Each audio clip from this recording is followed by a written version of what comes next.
right? So first we check the processes where we have zero allocations, right? So in the given examples, there's no process with zero allocations. So the first step, we can't, we don't have to do anything, right? Because there are no processes with zero allocation, right? Then second step, we initialize a matrix called W, right, with the available matrix. And recursively, we check whether we can satisfy from the available matrix, that is W, with the request, right? So then we can start like this. So initially there's no processors with zero allocation, right? So we then second step, we assign the available matrix into W. So at the moment there's nothing available, no resources are available, right? Then from the request, what we can see is there are certain processors with zero requests,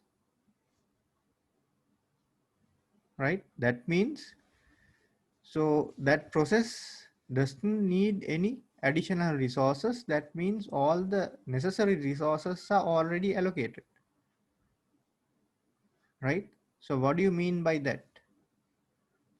That means that process can complete and then it will release all the resources that are being held, right? For an example, when we take P0 and P2, both processors does not request any resource. So that implies P0 and P2, they already have the maximum need,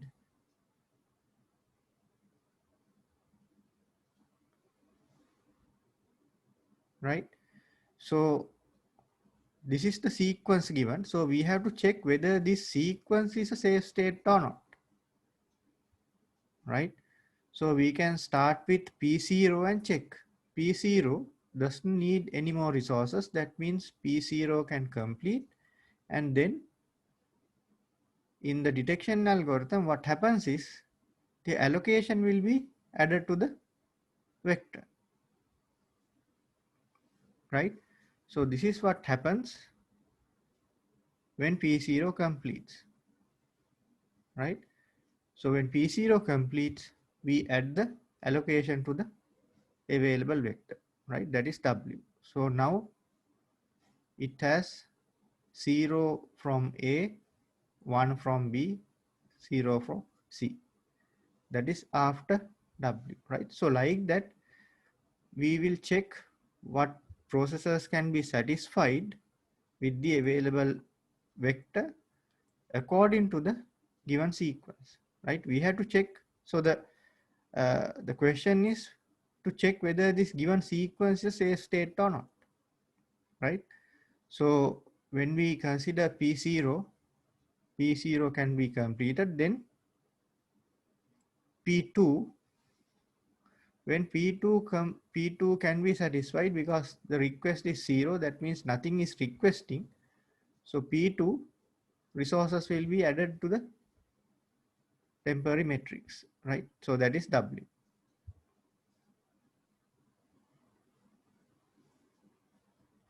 right? Then the next is P3,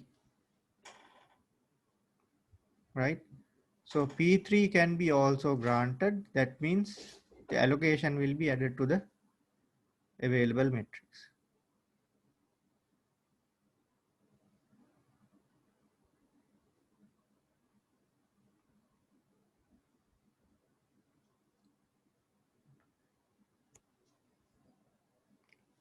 right? Then P1 again can be granted,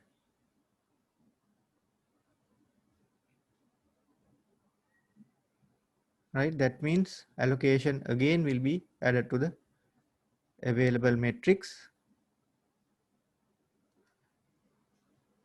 finally P4 can be also satisfied, right? Then the allocation of P4 will be added to the available matrix.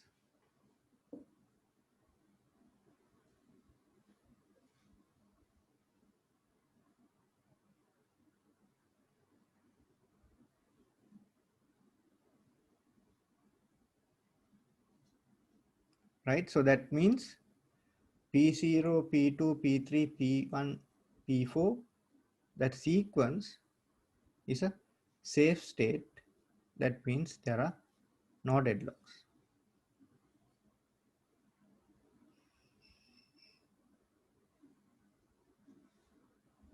Right?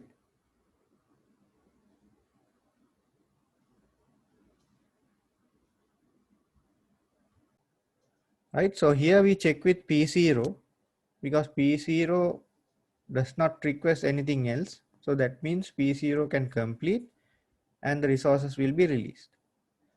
Right? Then P2, right? Also the same thing, right? So nothing requesting. That means P2 can complete and release the resources. Right? Then P3, right? Because the sequence is already given for you, right? So you check for P3, right? So P3 can be also granted,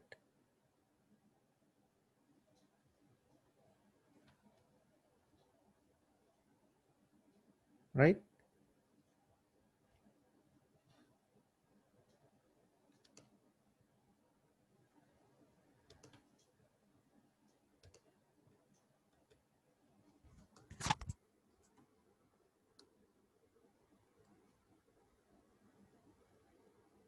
Right? Then we check for P1,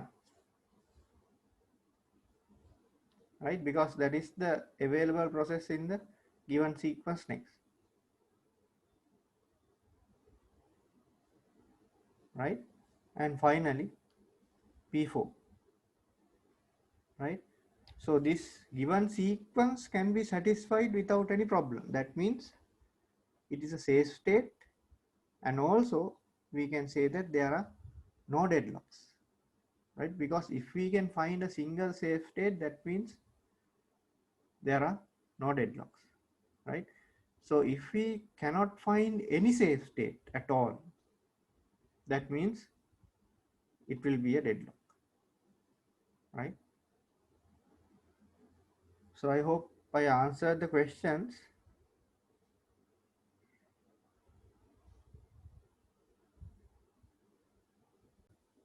right? So here what we do is we do a small change, that is for uh, P2,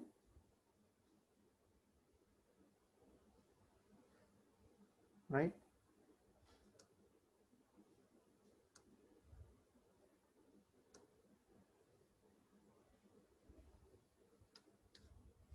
Right? So P2 now requests one more resource from C, right? So here you can see P2 doesn't request anything. So here it's a small change, right?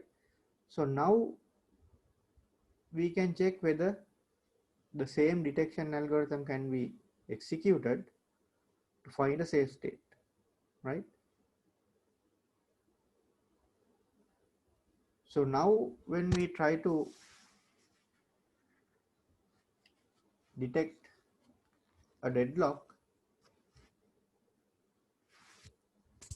right? So here we can see P0 can be completed because P0 does not request anything. But then what happens now? So the available matrix is 0, 1 and 0. All the other remaining processes request more than that. Right? That means the available resources are not enough to satisfy. Right? Therefore, it's a deadlock because you cannot find any safe states at all. No safe states. Right? So that means it's a deadlock.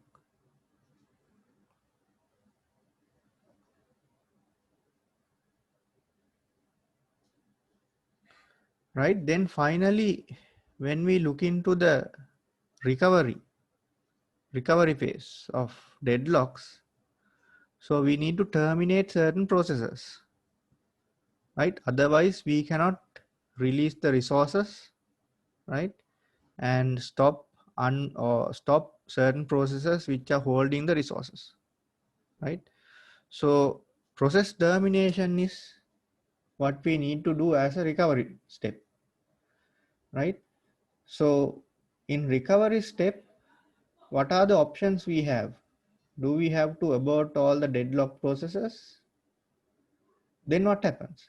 So if we start the set of processes again, the same way, again we might end up in a deadlock, right?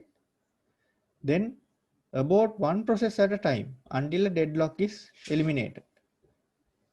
So can we do that? So that is possible, right? So that means we have to select a process to start with. So how do we select? So what are the options we have? One option is we have the priority, right? For each process will have its priority. So we have to check which process is having the lowest priority and we can start from that, right? Or else we can identify how long a process is already completed. From that, right, then we can identify what is the process with the shortest time already completed and then stop that process, terminate that process and check whether the deadlock can be removed, right? So these are the options we have. Then resources and the processes. So what are the resources allocated for each process? So we can start with the lowest, right? The process with the lowest resource allocation. Stop that process and check whether deadlock can be recovered, right? Or else we can check whether the process needs more resources, right? From that, a process that requires the highest number of resources can be stopped and see whether a deadlock can be from the deadlock we can recover from the deadlock or not, right? And then how many processes will we need to terminate to recover from the deadlock, right? So like that, there are so many options we need to consider, or else we have to check whether a process is interactive or not. So one process may be interactive with several others, right? So in that case, if the initial process is stopped, then the other process cannot continue, right? So recovering from a deadlock is not that easy because there are so many things to consider. There are so many considerations. Process priority, how long the process is computed, how many resources are already allocated, and how many resources more is required, right? And how many processes need to be terminated. Then another problem is whether the process is interactive or not. That means if you have inter-process communication, if there are a number of processes that are intercommunicated, then it's a complex situation, right? So you can see, so overall, when we discuss about deadlocks and try to identify, detect deadlocks, try to avoid the deadlocks, but the recovery from a deadlock will be very difficult, right? So that is why many operating systems does not handle a proper mechanism for recovery, right? So for an example, when you get Windows system, when the system gets stuck, right? So again, you need to restart, or manually you have to stop certain services, right? Because recovery is very difficult. The cost is very high in recovery because you have to determine many things, right? As you can see in this chapter, right? We discussed about the deadlocks, right? What are the conditions for a deadlock? What are the conditions to avoid a deadlock? And how to avoid a deadlock, how to detect a deadlock. So when we detect a deadlock, then finally we need to recover, right? So then you can see it is very difficult when it comes to recovery, right? So those are the uh, topics that we covered in this deadlocks, right? So that is the end of chapter 7.